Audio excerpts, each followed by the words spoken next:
Oh my gosh, those bearings are absolutely toast. There's no grease left in the track. This all but confirms exactly why we were getting the noises that we were getting.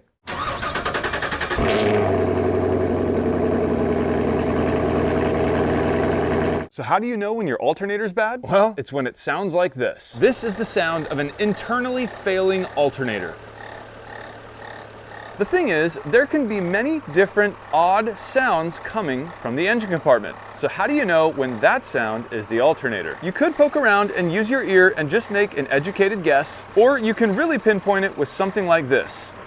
An automotive stethoscope. These stethoscopes usually come with a few different tips. This is one of them, and it has a metal rod which you can hold against an area and listen to what's going on internally. And this one is a hollow tube with a little ear on the end, so you can pinpoint exactly where a sound is coming from. What this does is keeps out any other sounds other than what's coming into this cup right here at the end. So you'd use this simply by putting it on, and you always want to make sure you're watching out for the engine's belt and fan, because those things are turning and it'll rip these right out of your ears and it'll hurt. So I'm going to take the end here and start listening around the engine. I'm going to go approximately where I think the sound is coming from, which is right here near the alternator. And by placing this cup right here near the alternator and being very careful of the fan and the belt, I can tell that the sound is coming from the alternator. So now I know exactly where the sound is coming from, and I can properly diagnose a failing alternator. Now, just to verify that it is not simply the belt, usually the sound of a belt is more of a chirp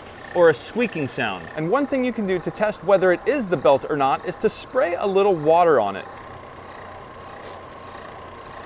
Spraying a little water on that belt will usually temporarily get rid of that chirp, and that's the way you know that it is just the belt.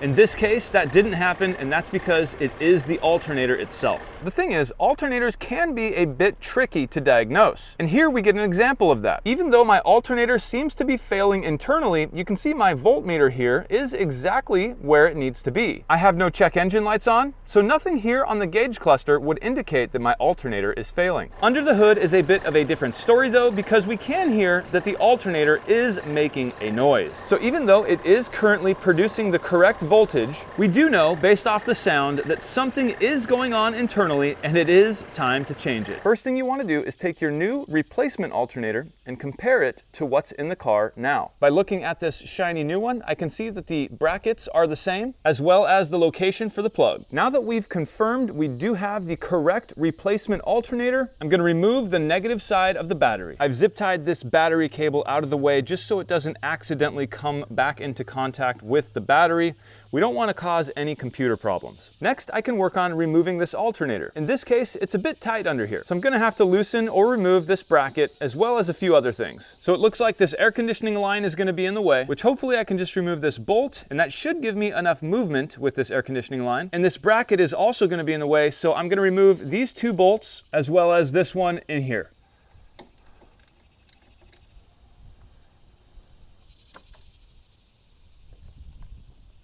I can now work on removing these two forward-facing bolts for this bracket. Pretty easy to get out.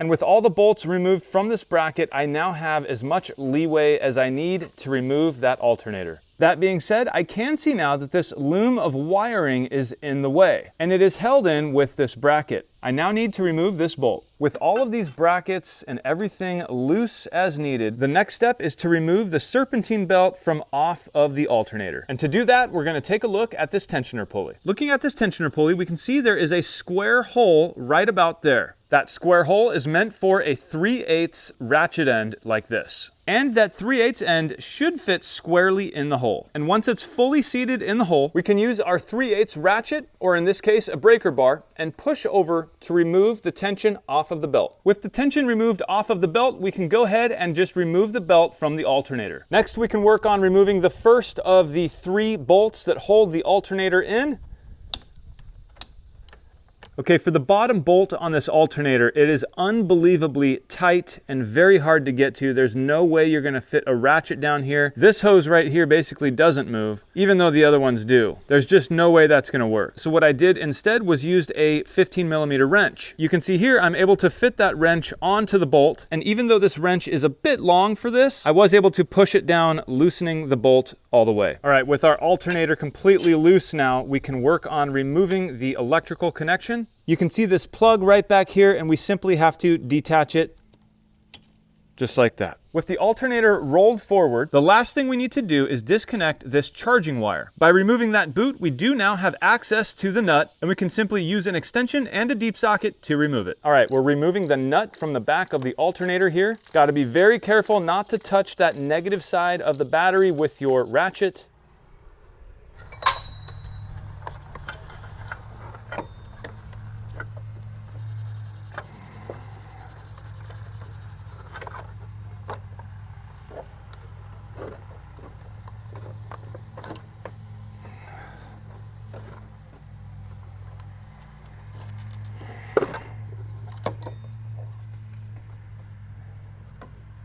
And with the alternator out, now is a great time to take a wire brush and clean up any of the mating surfaces between the alternator and the mounting bracket. Alternators are grounded to their case, and so cleaning up the mating surfaces will keep that ground connection solid. Let's take a look at this original alternator and see if we can spot anything wrong. Right off the bat, I can hear and feel something going on when I spin it by hand. I can also see that this pulley is kind of wavering a little bit. Here we go again. Something is definitely very out of whack with the pulley, and it's most likely those bearings that are going bad. So being that I can spin this by hand, I can see the pulley being out of whack, I can hear and feel something going on internally, I now know that this alternator absolutely needed to be changed. If we try to compare that with this new one, you can see that this pulley spins perfectly true. The only thing left to do at this point is to get that brand new alternator into place. It is going to be a little bit difficult, but I'm just going to take my time, really making sure that I move everything out of the way that I can. Also trying to rotate the alternator. There we go. We are back in business. All right, that wasn't too hard at all. Now that we have the alternator where we want it, we can work on reconnecting the two electrical connections. First, the charge wire on the back, you're just going to slide that terminal over the post and get that nut started by hand. And last but not least, tighten that nut.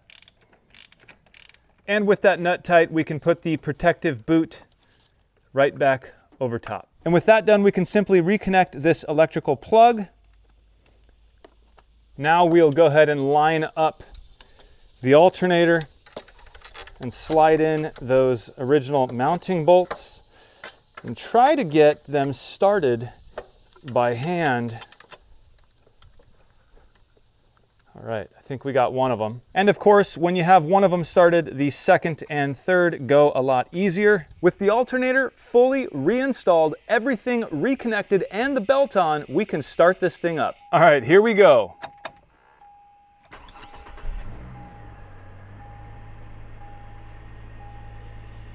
Started up just fine, and looking at our voltmeter, everything looks perfect. No check engine lights, and that's a good sign. And if we look under the hood and listen, there are no more sounds coming from our alternator. Everything is now working and running as it should, which means this was a good repair. Well, this alternator diagnosis and repair went great. We looked at various ways you can tell if your alternator is going bad also. Namely, it's not charging your battery anymore. Your voltmeter may be acting weird. You may even have a check engine light on in your car. In my case, none of that was happening. I just had a weird sound. So I broke out the stethoscope and pinpointed that sound directly to the alternator. That stethoscope was key to being 100% sure that that sound was coming from the alternator, and therefore I bought a new one knowing full well that it needed to be replaced. The unit I bought was 100% new from AC Delco. I bought it via Amazon, and I will link that down in the description below. below, and I'll also put a link to that stethoscope that I used. Well, I hope you got something out of this video. If at the very least, I hope it entertained you some. If it did, don't forget to hit that thumbs up, and if you're not a subscriber to the channel, consider subscribing. The channel is One Road. I'm Jimmy, and I will see you in the next one.